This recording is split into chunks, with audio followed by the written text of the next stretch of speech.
வண்ணம் வல்லாண்டகின் தோள் மணிவண்ணாவுள் சேவடி சௌதி திருகாப்பு அடியோமோடும் நின்னோடும் பிரிவின்றி ஆயிரம் பல்லாண்டு வடிவானில் வல்ல மாதினில் வாழ்கின்ற மங்கையும் பல்லாண்டு வடிவார் சோதி வல துறையும் சுடராணியும் பல்லாண்டு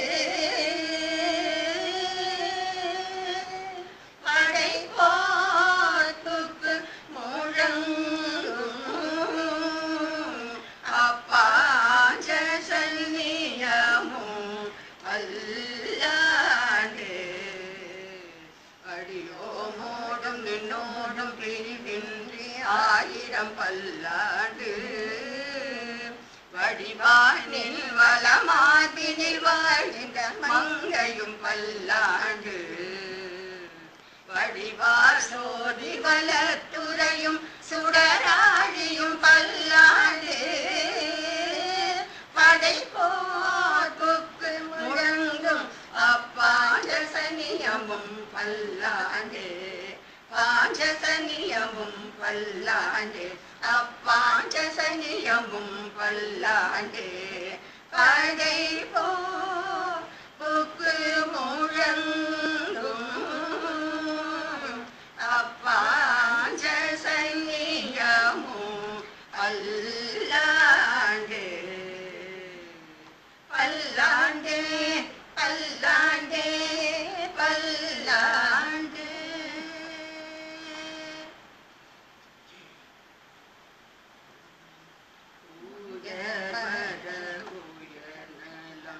உடையவன் எவன் அவன் உயர்வர உயர்நலம் உடையவன் எவன் அவன் மயர்வர மதிநலம் அருளினன் எவனவன் அயர்வரும் அமரர்கள் அதிபதி எவனவன் துயரது சுடரடி தொழுதேன் மனரே மனன கமல மர மலர் மீசை எழுதரும் மனநுணர் வளவிலன் போதியுணர்பவையினன் இனநுணர் முழுநலம் எதிர் நிகழ் கழிவினும் இனனுலனுயிர் மிகு நரையிலனே இளனது உடையனி என நினைவறியவன் நில நீரை வீசும் வீடை ஒருவினன் அருவினன் உலனோடு உலனலன் மொழிவினன் பரந்த அன்னலனுடையோருவனை நணுகினம் நாமே நாமவனிவனுவன் அவளிவள் உவளேவள் தாமபரிவருவர் அது விது குருவேது வீமவை இவையுவை அவை நலம் தீங்கவை ஆமவையாய் அவையாய் நின்ற அவரே அவரவர் பரி வகை வகை அவரவரிடையவர் என அறியடைவர்கள் அவரவரிடையவர் குறைவில இறையவர்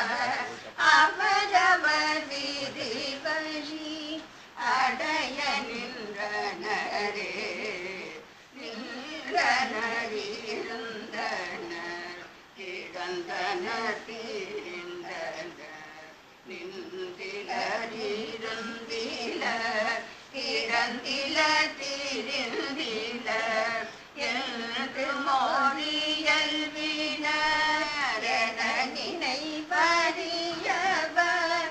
என்று மொழியல் ஓடு நின்றன் திடரே திடவிசும் பெரி வழி நீர் நிலமி வைமீசை அடற்பொருள் முழுவதும் ஆயவை அவை தோறும் உடல் மிசை உயிரென கடந்தெங்கும் பரந்துழல் சுடர்மிகு சூரியுள் இவையுண்ட சூரனே சுடரடி வரு நிலை முதல் முழுவதும் பரந்துடலாயவை முழுதுண்ட பரபரன் உரமுரு மூன்றரித்து அமரக்கும் அறிவியந்து அதனையன உலகு அழித்தமை தூளனே உளனெனில் உளனவள் உருவமி ஊருகள் உளநலனில் அருவமி வருவுகள் உளனென விலனென இவை குணமுடை மயில் உள்ள நீரில் தகமையோடு ஓடி விலன் பரந்தே பரந்தகள் பரவையுள் நீதொரும் பரந்துளன் பரந்த அண்டமீதன நிலவிசும் போடி வர கரந்த சீலந்தோறும் ஈகந்திகள் பொருள் தோறும் கரந்தெங்கும் பரந்துளன் இவையுண்ட கரவிசும் பெரி வழி நீர் நிலமிவை மிச பரநடு திரள் வலி அழி பரையானித பரநடிமே குருசடலோகம் சொல்லிடகிரையானிரதிவன் மற்றும் வீடே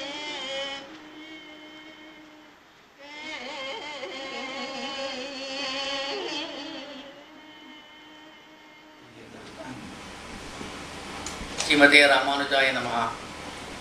ஆழ்வார் எம்பெருமானார் ஜீயர் திருவடிகளே சரணம். ஸ்ரீ வைஷ்ணவ சம்பிரதாயத்தில் ஆழ்வாருடைய பிரபந்தங்களுக்கு வேதத்துக்கு என்ன கௌரவம் கொடுத்து அனுசந்தானம் பண்ணுகிறார்களோ அப்படியே இன்னும் சில இடங்கள் அதையும் விட சிறந்ததாக நடைபெற்று வருகிறது. பிரபந்தங்களுள் இயற்றியவர்கள் 10 ஆழ்வார்களும் ஆண்டாள் முதல்வரி ஆழ்வார் என்று இருந்தாலும் பிரதானமாக நம்மாழ்வார் இயற்றிய 4 பிரபந்தங்களையும் 4 வேதத்துக்கு சமமாக கொள்வார்கள். அந்த 4 பிரபந்தங்களுக்குள்ள திருவாய்மொழி என்கிற பிரபந்தம் தலை சிறந்தது. அநேக காரணங்கள் இருந்தாலும் இந்த பிரபந்தத்தில் ஆழ்வார் ஜீவாத்மாவான நாம் பரமாத்மாவினிடத்தில் சரணாகதி அடைவது தவிர வேறு மார்க்கம் இல்லை என்பதை எடுத்து விளக்குவதனாலே இது தீர்க்க சரணாகதி சாஸ்திரம் என்றும் இந்த கருத்தை விளக்குகின்ற துவய மந்திரத்தினுடைய விளக்கம் என்றும் கொள்வார்கள். திருவாய்மொழியில் நம்மாழ்வார் கடைசியாக உபதேசம் பண்ணுறது என்ன சொல்லுவார்கள். அதாவது கண்ணன் கடலினை நன்னும் மனமுடையீர் எண்ணும் திருநாமும் திண்ணம் நாரணமே. பகவான் அடையணுமா நாராயணன் பெற சொல்லு. இவ்வளவு சுருக்கமாக சகலார்த்தங்களையும் ஒதுக்கி வச்சு சொல்லுவது நம்மாழ்வாருடைய சிறப்பு. இதுக்கு கடைசி உபதேசம், அதாவது 950வது பாட்டில் இருக்குது. இப்படி பல உபதேசங்களை நேரடியாக புரியும்படியாக சந்தேகத்துக்கு இடமின்றி தெரியப்படுத்தியதுனால அதை விளக்கிறது இது ஈடுங்கிற வியாக்கியானம். இந்த ஈடு வியாக்கியானம். அதனால தான் நம் ஆச்சாரியர்கள் அவர்களுடைய வாழ்நாளில் பல கிரந்தங்களை அவர்கள் அதிகரித்திருந்தாலும் வேதாத்தியனம் பண்ணியிருக்கிறார்கள். ராமாயணம் பாரதங்கிற இதிகாசங்களை தான் அபியசிச்சிருக்கிறார்கள். தமிழில் எவ்வளவோ இலக்கியங்கள் தெரிஞ்சிருக்கு. அவருடைய வாழ்நாள் முழு பொழுதுபோக்கு எதில் என்றால் பகவத் விஷயத்தில். பகவத் விஷயம் என்பது ஈடு என்பது. இப்பொழுது நம்முடைய பாக்கியவசத்தால் அந்த ஈட்டில் என்ன இருக்கிறது, எப்படி இருக்கிறது என்பதை நாம் நம்முடைய நிலையில் இருந்து புரிந்து கொள்வதற்காக ஸ்ரீமான் டி.எஸ். ராமசாமி அவர்கள் இதை பற்றிய விளக்கங்களை சாதாரண ஜனங்களும் புரிந்து கொள்ளக்கூடிய வகையில் அவருடைய தனிப்பாணியிலே சொல்லிக்கொண்டு வருகிறார். அவருடைய முயற்சி 100 நாட்களில் இந்த பிரபந்தத்தை முடிக்க வேண்டும் என்பது. அவர் சென்னை ஹைகோர்ட்டுடைய மூத்த வழக்கறிஞராக இருந்து பல துறைகளில் சிறப்பிட்டிருந்தாலும் இந்த வைணவத்துறையில் ஈடுபட்டு வைணவ கருத்துக்களை தான் அபியசித்து தான் பட்ட ஆனந்தத்தை மற்றவர்களும் பெற வேண்டும் என்கிற ஒரு உந்துதினாலே நமக்கு இதனை எடுத்து வெளிப்படுத்துகிறார். அவருடைய பெருந்தன்மையை நாம் பாராட்டுகிறோம். தொடர்ந்து இந்த நிகழ்ச்சியில் கலந்து கொண்டு எவ்வளவு முடியுமோ அவ்வளவு நாம் இந்த பிரபந்தத்தை தெரிந்து கொண்டோமானால் என்னடா கிடைக்கும் நாம் பார்க்க முடியும். நமக்கு வேண்டியது மன நிம்மதி, சாந்தி சாந்தி சாந்தி என்று வேதம் கோஷிக்கிறது. அந்த சாந்தி எப்படி கிடைக்கும்னா தானாகவே அமையும். நாம் அதை தேடி போக வேண்டியதில்லை, அது நம்ம தேடிட்டு வரும். நீ பண்ண வேண்டிய நாம் பார்த்தோம். முதல் உயர்ந்த நம்ம பாசத்தை பழச்ச வேறாகவே விளையும் வீடு அப்படின்றது.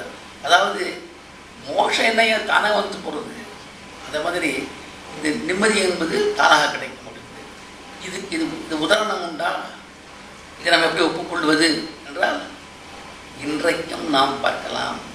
எங்கெங்கெல்லாம் திருவாய்மொழி ஒதுகிறார்களோ அங்கே பெரும் கூட்டமாக 50, 100, 200 அந்தந்த ஊருக்கு தகுந்த மாதிரி இருந்து மகான்கள் ஒன்று சேர்ந்து திருவாய்மொழியை ஓதி அதனாலே தாங்களும் இன்பம் பெறுகிறார்கள், தங்களை சுற்றி இருக்கிறவர்களுக்கு இன்பத்தை கொடுக்கிறார்கள். இப்படிப்பட்ட இந்த மகா கிரந்தத்தையும் அந்த கிரந்தத்தில் இருக்கிற உயர்ந்த கருத்துக்களை கூறுகின்ற ஈட்டையும் இது சாக்காக வச்சுண்டு வைணவ கருத்துக்களையும் நமக்கு எடுத்து வாரி வழங்கி கொண்டிருக்கும் ராமசுவாமி அவர்களுடைய இந்த நல்ல பணி உணர வேண்டும், நிறைவுற வேண்டும், பலருக்கு சென்றடைந்து பயனடைய வேண்டும் என்று பிரார்த்தித்துக் கொண்டு ஸ்ரீமதே ராமானுஜாய நமः. ஸ்ரீமதே ராமானுஜாய நமः. கண்டேன் கமலமலர்பாதம் காண்டலுமே விண்டே ஒழிந்த வினை ஆயினதெல்லாம் தொண்டே செய்து என்றும் தொழுது வழி ஒழுக பண்டே பரமன் பணித்த பணிவகையே. சிறப்பில் வீடு சொர்க்கம் நரகம் இறப்பில் எய்துக எய்தற்க யானும் பிறப்பில் பல்பெருவி பெருமானை மறப்பொன்றின்றி என்றும் மகிழ்வேனே.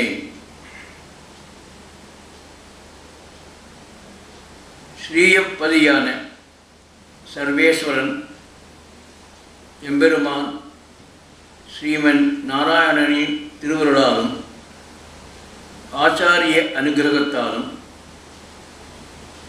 நண்பர்கள் நியமனத்தின் பேரில் அடியேன் இந்த மகா கிரந்தமாகிய திருவாய்மொழி என்ற பிரபந்தத்தை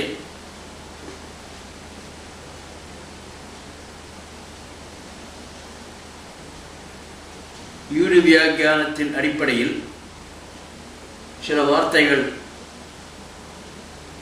சொல்வதாக ஏற்றுக்கொண்டிருக்கிறேன். திருவாய்மொழி என்பது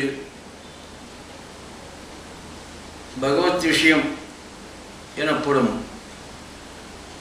ஒரு அற்புதமான வேதாந்த சாஸ்திரம். அதற்கு பரிவாரி பயங்கரம் ஸ்ரீ அன்னங்கராச்சார சுவாமி போன்றவர்களே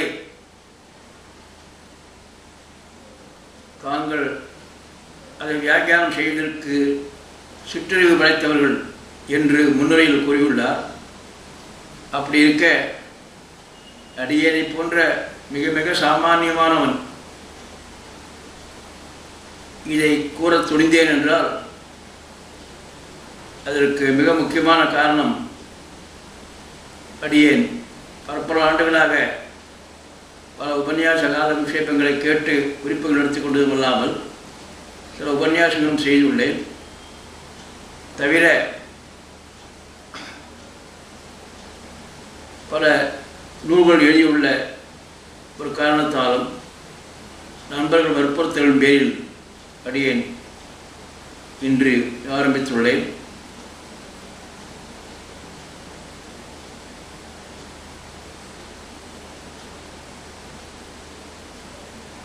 பிரம்ம ஞானம் என்பது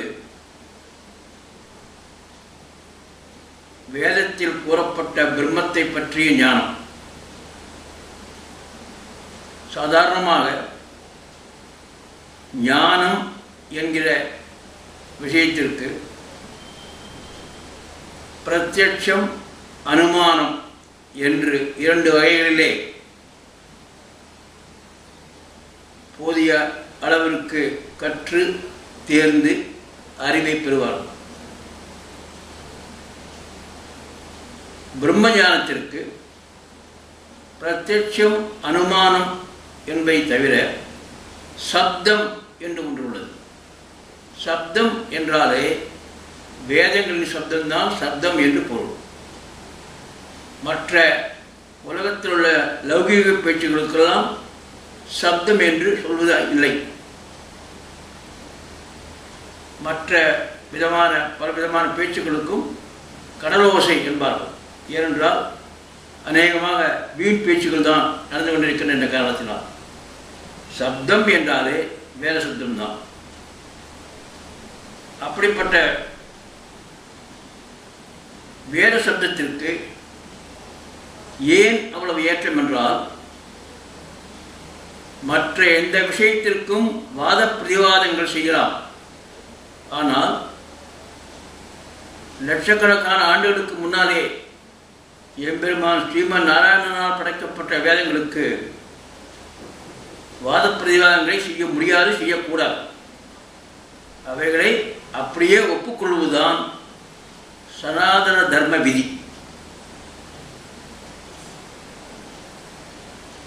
ஆனால் வேதங்கள் மொத்தம் 4 என்று வகை வகையாக பிரித்து அருளியுள்ளார் வேதவியாசர்.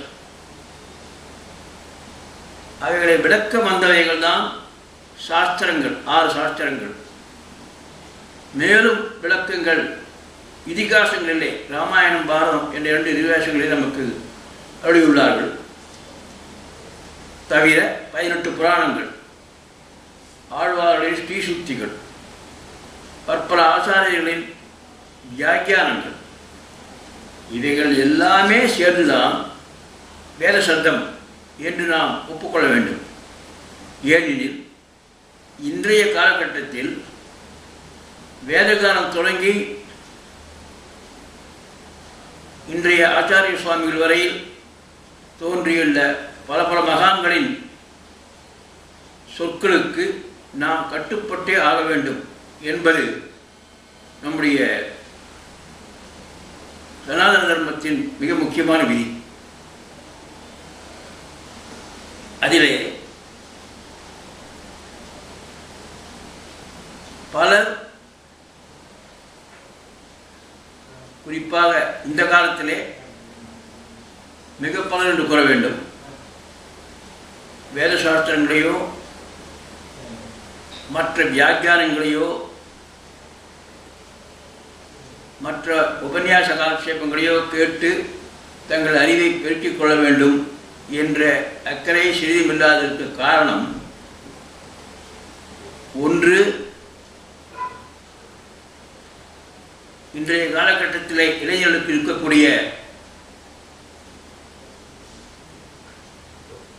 பல வேலை தொந்தரவுகள். இரண்டாவது, இதில் கூறப்பட்ட விஷயங்கள் எதுவுமே புரியவில்லை என்று கூறுகிறார். ஓரளவுக்கு அதை உண்மை என்றுதான் நாம் ஒப்புக்கொள்ள வேண்டும். ஏனெனில் 3000 ஆண்டுகளுக்கு முன்னாலே இருந்ததே சமஸ்கிருத பாஷையை தமிழ்நாட்டில் எப்படியாவது எல்லோருக்கும் கற்பிக்க வேண்டும் என்ற ஒரு நல்ல எண்ணத்தில் பல மகான்கள் முயற்சி செய்து கூட இன்று வரை அந்த உயர்ந்த பாஷையாகிய சமஸ்கிருதம் தமிழ்நாட்டில் வேரூன்ற முடியாமல் போய்விட்டது. ஆகவே இதையெல்லாம் தெரிந்துதான் எம்பெருமான் தமிழ்நாட்டுக்காகவே ஆழ்வார்களை படைத்து எல்லா வேதங்களையும் தமிழிலே அருள் செய்யும்படி பணித்தார். அப்படி படைக்கப்பட்ட 10 ஆழ்வார்கள், ஆண்டாள், மதுரகவியாழ்வார் தவிர அனைவரும் வேதத்தின் கருத்துக்களை எளிய தமிழில், இனிய தமிழில், அற்புதமான சுவைக்கக்கூடிய நல்ல தமிழில் எல்லோரும் புரிந்து கொள்ளும் வகையில் அருளி சென்றுள்ளார்கள். ஆழ்வாருக்குள் தலைவராக விளங்குபவர் நம்மாழ்வார். அவருடைய 4 பிரபந்தங்கள் அருளியுள்ளார்.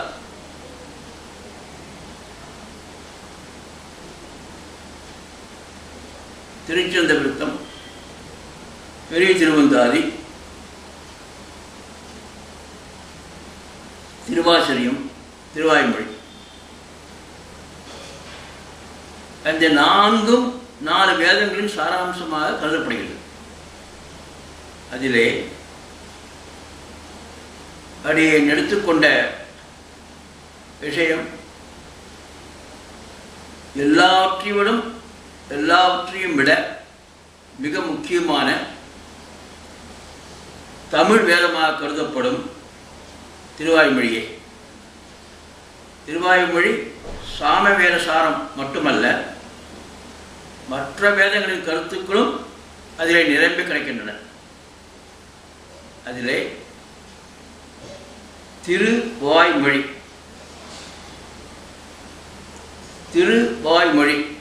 என்றால், வாய்மொழி என்றால் ஸ்ருதி என்றால் வேதம். வாய்மொழி என்றால் வேதம் என்று பொருள். திருவாய்மொழி என்றால் சிறந்த வேதம். ஆக வேதங்களிலேயே மிகச் சிறந்தது திருவாய்மொழி தான். வைணவர்களுக்கு திருவாய்மொழி என்று ஒன்று இல்லையானால், குறிப்பாக தமிழ்நாட்டில் வாழ்பவர்களுக்கு, தமிழை தாய்மொழியாக கொண்டவர்களுக்கு இன்று அநாதைகளாக, அகதிகளாக, எந்த விதமான சாஸ்திர அறிவும் இல்லாமல் இருக்க வேண்டிய நிலை ஏற்பட்டிருக்கும். அப்படிப்பட்ட திருவாய்மொழியை அருளியவர்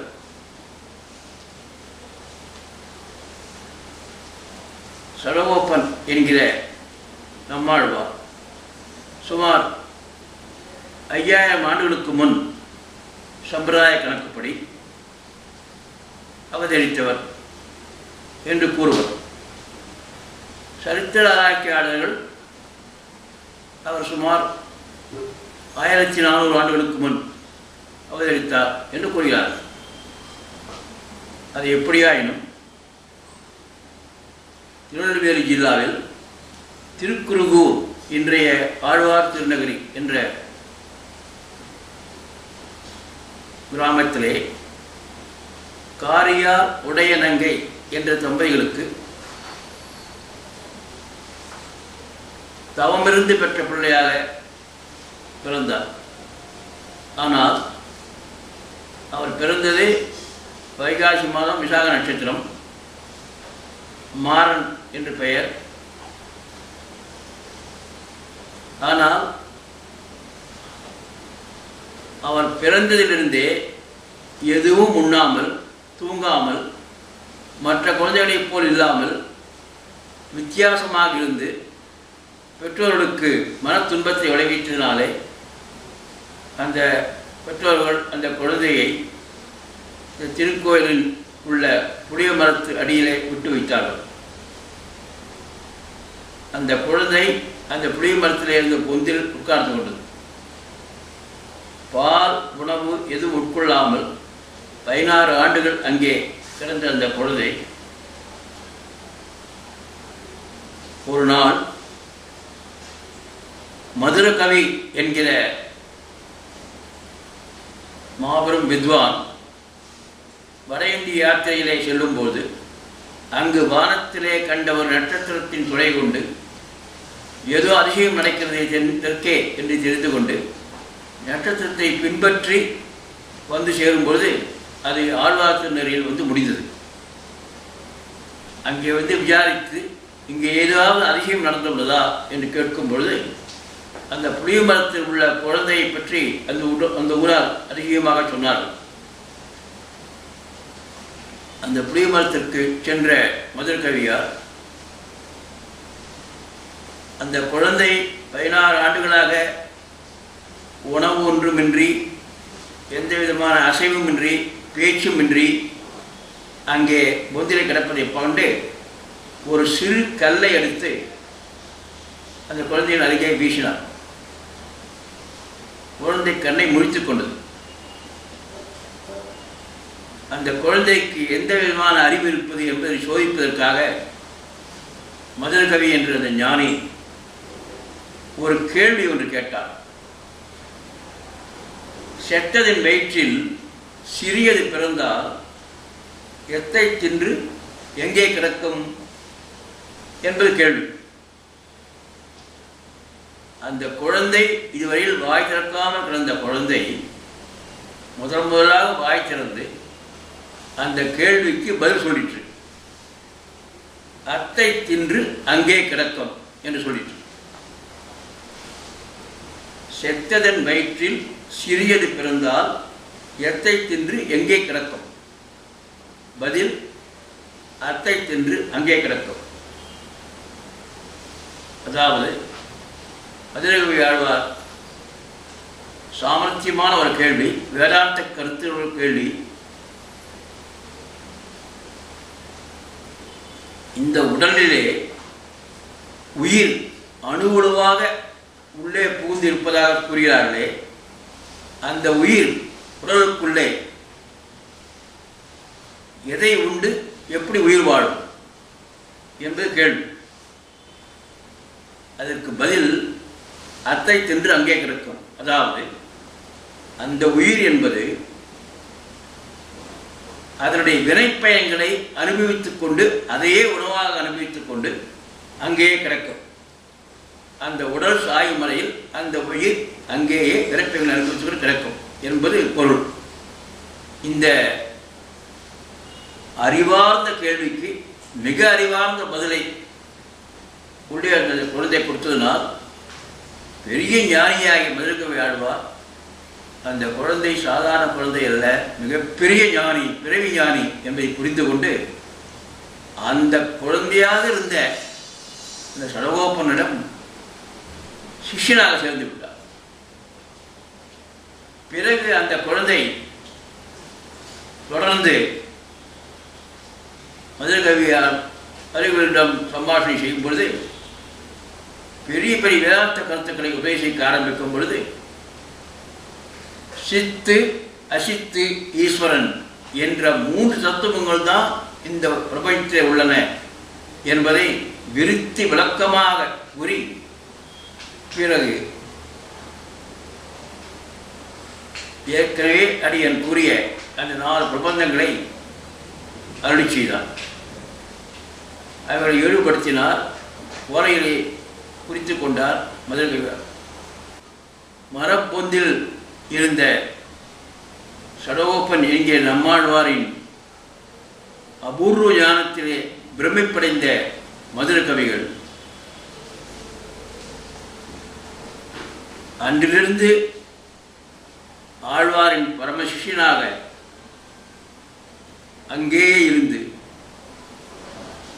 வேறு தெய்வத்தை ஏதும் சேவிக்காமல் நம்மாழ்வாரே தெய்வமாக கருதி அவருடைய பிரபந்தங்களை எல்லாம் ஓரைச்சுவர்களில் ஈடுபடுத்தினார்.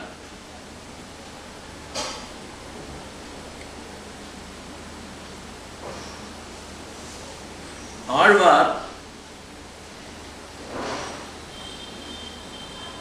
36 ஆண்டுகள் இந்த பூலையில் வாழ்ந்து பின் மோட்சமடைந்தார். ஆனால் அந்த குறுகிய காலத்திலே 4 வேதங்களையும் தமிழ்படுத்தி வேதம் தமிழ் செய்த மாறன் என்ற பட்டத்தை பெற்றார். அதை தவிர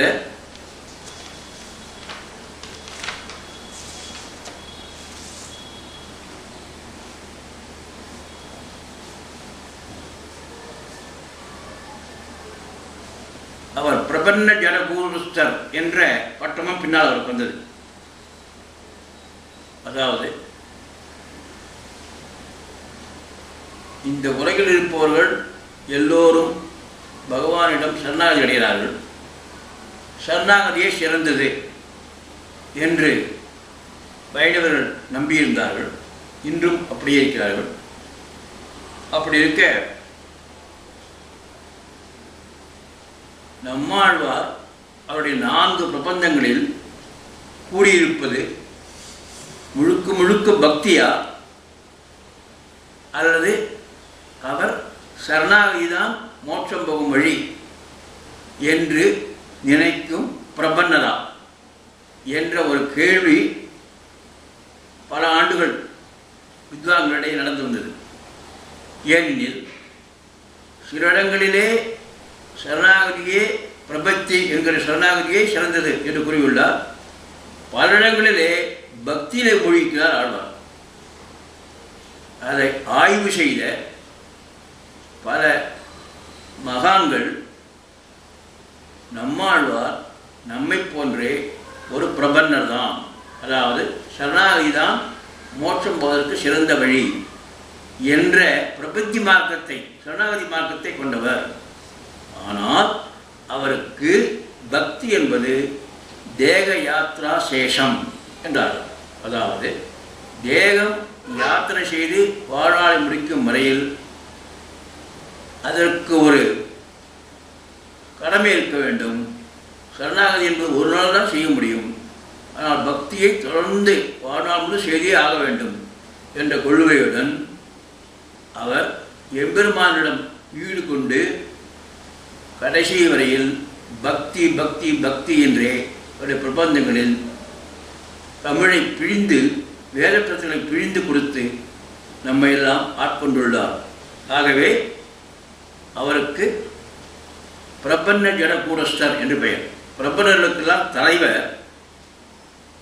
ஆனால் அவருடைய பாசங்களில் பக்தி தான் மிஞ்சி இருக்கும் என்பதை பற்றி சந்தேகமே வேண்டாம். அப்படி இருக்க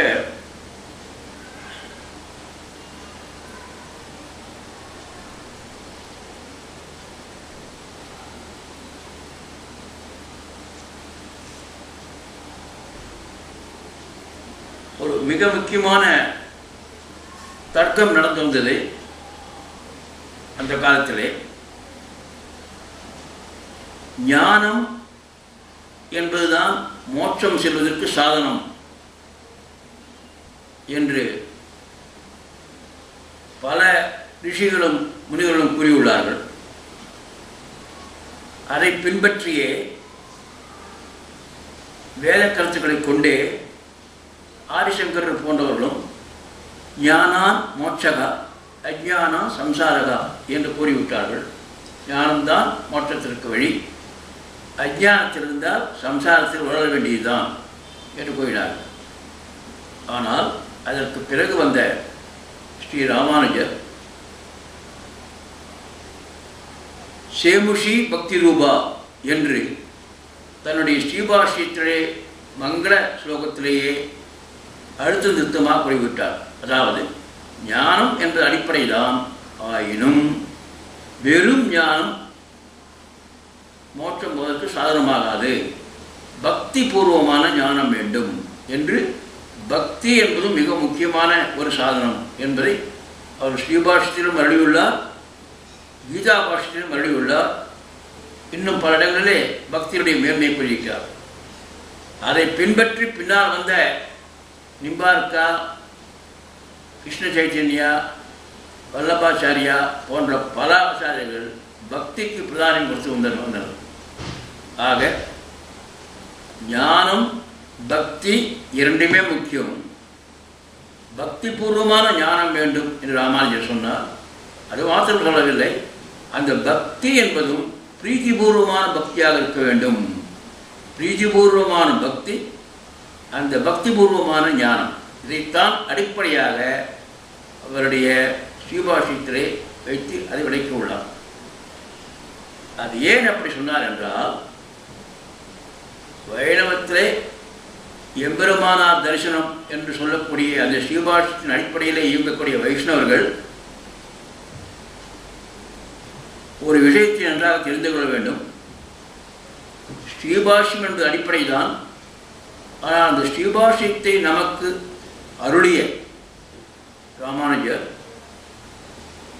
மிக முக்கியமாக திருவாய்மொழியின் துணை கொண்டுதான் பல இடங்களிலே பிரம்மசூத்திரத்துக்கு விளக்கங்கள் அளித்துள்ளார்.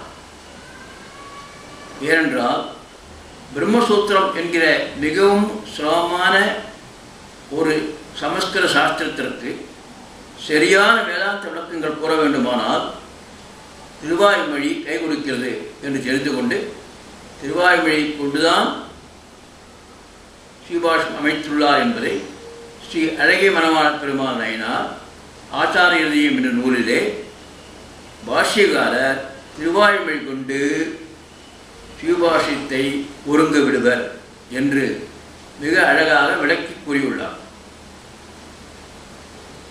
அது ஸ்ரீபாஷ்யத்திலே பல இடங்கள் படித்தவர்களுக்கு தெரியும்.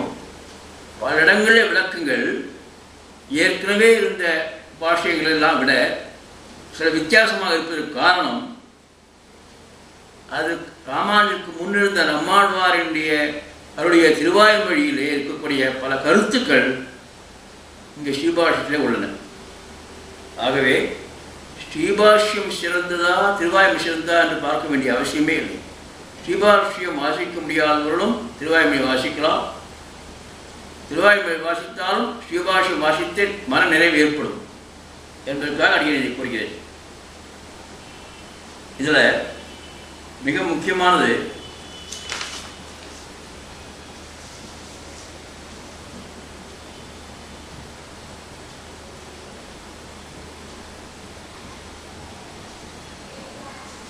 இந்த 4 பிரபந்தங்கள் அமைத்த நம்மாழ்வார் முதல் திருவிருத்தம் என்கிற முதல் பிரபந்தத்திலே முதல் வார்த்தை பொய் நின்ற ஞானம் என்று ஆரம்பிக்கிறார். 4 பிரபந்தங்களுக்கும் முதல் பிரபந்தம் திருவிருத்தம். அதில் முதல் வார்த்தை பொய் நின்ற ஞானம். சாதாரணமாக இந்த உலகத்திலே ஒரு இலக்கண ரீதியாகவோ மரபு காரணமாகவோ பார்த்தால் முதல் வார்த்தை எந்த நூலிலும் பொய் என்றோ அல்லது வேறு நெகட்டிவ் வேர்ட்ஸ் என்பார்களே அப்படி, அதாவது ஒரு அமங்கலமான வார்த்தையோ வரையோ வரக்கூடாது என்று வைத்திருக்கிறார்கள். ஆனால் ஆழ்வார் பொய் என்று ஆரம்பித்ததற்கு மிக முக்கியமான காரணம் உண்டு. அவர் என்ன சொன்னார் என்றால், பொய் நின்ற ஞானம் பொல்லா ஒழுக்கம் அழுக்கு உடம்பு நின்ற நீர் அழுக்கு உடம்பு, இன்னின்று நீர்மை இனியா முறாமை என்று சொன்னார். என்று கூறிவிட்டு கடைசியில் மெய் நின்று கேட்டு அருள்வாய் அடியேன் செய்யும் விண்ணப்பமே என்று பகவான் சொல்றார். அதாவது மக்களிடையே சம்சாரத்திலே இருக்கக்கூடிய குறை என்னென்னா, அந்த காலத்தில் அப்போ சொல்லும்போது பொய் நின்ற ஞானம், ஒழுக்கம் பொல்லா ஒழுக்கம், உடம்பு அழுக்கு உடம்பு, இது மூணும் சேர்ந்து தான் சம்சாரியாக இருந்தார் என்றவருடைய அவருடைய முதல் பாசம். அது ஏன் பொய்ன்னு சொன்னார்னா, அவருடைய மிக முக்கியமான நோக்கம் திருவாய்மொழியில் 17 மதங்கள், 17 மத கொள்கைகள் பகவானை பற்றியும் இந்த உலக வாழ்வை பற்றியும் உயிர் போனதற்கு பிறகு அந்த உயிர் எங்கே போகிறது என்பதை பற்றியும் கருத்து வேறுபாடுகள் கொண்ட 17 மதங்கள் அப்போது நிலை வந்தன தமிழ்நாட்டில். அவைகளுக்கெல்லாம் பதில் சொல்ல வேண்டும் என்ற காரணத்திற்காகவும், அவைகளெல்லாம் உண்மையான கொள்கைகள் இல்லை, சரியான கொள்கை கிடையாது, அவைகள் தவறான கொள்கைகள் என்று தீர்மானித்து அவைகளுக்கு பதில் சொல்கிறார். அதில் 11 மதங்கள் 17 வேதங்களை ஒப்புக்கொள்ளாத மதங்கள், வேதமே தப்புன்னு சொல்லுவோம். 6 மதங்கள் வேதங்களை ஒப்புக்கொள்ளும், ஆனால் தவறாக அர்த்தம் சொல்லுவோம். அவர்களுக்கு குத்ருஷ்டிகள் பேர்.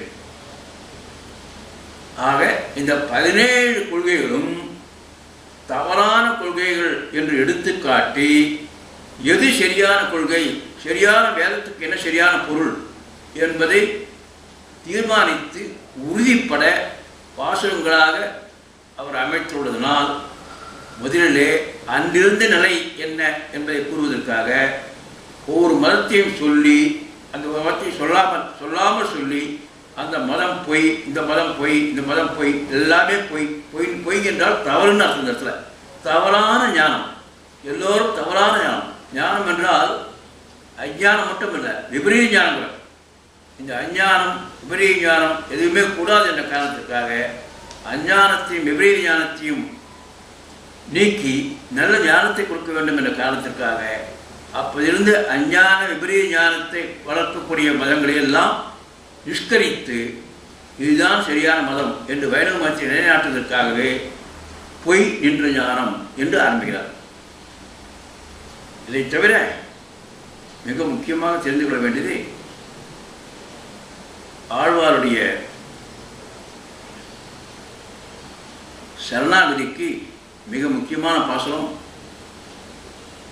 அகரகில்லேன் இறையமென்னு அலமேல் மங்கை உரைமார்பா நிகரில் புகழாய் உலகம் ஒன்றுடையாய் என்னை ஆழ்வானே நிகரில் அமரர் முனிக்கணங்கள் விரும்பும் திருவேங்கடத்தானே புகழொன்றில்லாடியேன் உன்னடி கீழ் அமர்ந்து புகுந்தேனே என்று திருவேங்கடத்தானும் சரணாகதி அடைகிறார். அப்படி சரணாகதி அடைபவர் அதற்கு முன்னும் பின்னும் அவர் கொடுத்துள்ள பக்தி பாசனங்களிலே நாம் மூழ்கி போய்தான், இன்னும் கேட்டால் மயங்கி போய்தான்.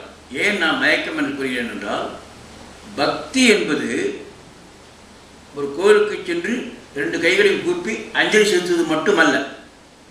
பக்தி என்பது ஜீவாத்மாவுக்கும் பரமாத்மாவுக்கும் உள்ள ஒரு எழுதப்படாத பேசப்படாத உரையாடல். அதுதான் பக்தி.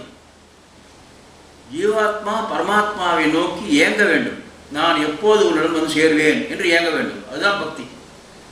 அப்படி அந்த பக்தியை வெறும் அஞ்சலியாக செய்யாமல் பாசுரங்கள் மூலமாக பக்தி செய்தால் அந்த அஞ்சலி என்பது இந்த ஜீவாத்மா பரமாத்மா இணைவதற்கு வழி செய்யும் என்பதற்காக இந்த அழகிய பாசுரங்களை அமைத்துள்ளார். அதிலே அடியேன் சம்பந்த ஞானம் என்ற ஒரு பாசத்தை மட்டும் அடியேன் எடுத்து சொல்லாமல் இருக்கிறேன். அதாவது நம்மாழ்வாரின் மிக முக்கியமான நோக்கம் என்னவென்றால், திருவாய்மொழியில் பகவானுக்கும் சம்சாரிக்கும், அல்லது வேறு விதமாக சொல்ல வேண்டுமானால் பரமாத்மா என்று சொல்லக்கூடிய ஸ்ரீமன் நாராயணனுக்கும் ஜீவாத்மா என்று சொல்லக்கூடிய சாதாரண மனித பிறவிக்கும் உள்ள சம்பந்தம் என்ன என்பதை எடுத்து கூறி அதை நமக்கு எல்லாருக்கும் எல்லா சந்தாரையும் நினைவுபடுத்துகிறார். அதாவது பரமாத்மா என்பவன் பிதா, சம்சாரி என்பவன் புத்திரன். பரமாத்மா என்பவன் எஜமான், சம்சாரி என்பவன் அடிமை. அவன் சேஷி, சம்சாரி சேஷன். ஆக இவர்கள் இருவருக்கும் உள்ள சம்பந்தத்தை நன்றாக தெரிந்து கொள்ள வேண்டும். அடியே மிக முக்கியமாக இந்த பாசத்தை கூறி இன்றளவுக்கு நான் இந்த உபன்யாசத்தை முடித்து பிறகு தொடர்கிறேன். வாரிக்கொண்டு உன்னை விழுங்குவன் காணில் என்று ஆர்வுற்ற என்னை ஒழிய தான் முன்னம் பாரித்து என்னை முற்றப் பருகினான் என்று கூறுகிறார் ஆழ்வார். அதாவது ஆழ்வாருக்கு எம்பெருமான் மீது உள்ள பக்தி, அந்த ஈடுபாடு, அவர் எப்போதும் எம்பெருமானை நினைத்துக் கொண்டிருந்த அந்த உணர்வு, எம்பெருமான் நம் எதிரிலே வந்தால் தோன்றினால் விக்கிரக ரூபமாக இல்லாமல், கற்பனையிலே இல்லாமல், நெஞ்சிலே இல்லாமல் எதிரிலேயே தோன்றினால் நான் உடனே அவரை வாரி விழுங்கி விடுவேன் என்று எம்பெருமானை விழுங்குவதற்காக காத்து கொண்டிருக்கிறார் நம்மாழ்வார். வாரிக்கொண்டு உன்னை விழுங்குவன் காணில் என்று ஆர்வற்று இருந்த என்னை ஒழிய, அதாவது ரொம்ப ஆர்வத்தோடு நான் காத்துருக்கேன், எதிர வந்தால் வாரி நான் விழுங்கணும்னு. அப்போது பகவான் எதிரிலே வந்தார். ஆனால் பகவானை பார்த்த உடனே என்னால் வாரி விழுங்க முடியல. ஏனென்றால் ஏற்கனவே பகவானை விக்கிரக ரூபத்திலே நான் சேவித்து அப்பொழுதே நான் ஆடி ஆடி அகங்கரைந்து இசை பாடி பாடி கண்ணீர் மல்க எங்கும் நாடி நாடி நரசிங்கா என்று பாடி வதங்கும் வானுதலே என்று என்னுடைய மனம் ஏற்கனவே உருகிறது. அவரை நினைத்து பெருமாள் நேரை சேவிக்கும்போது என் உடலும் உருகிவிட்டது. அப்படியெல்லாம் இருந்திருக்கு, ஒரு காலத்தில் இருந்திருக்கேன், இப்போ இருந்து கொண்டிருந்தேன். எதிரிலே பார்த்த உடனே என் நெஞ்சும் உடலும் உருகி அப்படி நீராக போய்விட்டது. ஆகையார் விழுங்க முடியல. அவர் என்ன செய்தார்னா, நீராக போன எண்ணெய் அப்படியே எடுத்து தான் குடித்து விட்டார். எம்பெருமான் ஆழ்வார் உருகி போன அந்த ஆழ்வாரை எடுத்து அப்படியே எடுத்து குடித்து முடித்து விட்டார், பருகிவிட்டார். தான் முன்னம் பாரித்து என்னை முற்றப் பருகினார். நான் எங்கே விழுகிட பொண்ணுவனுக்காக எனக்கு முன்னே அவர் என்ன விழுகிட்டார். அது என்ன அர்த்தம் தெரிஞ்சுக்கோ.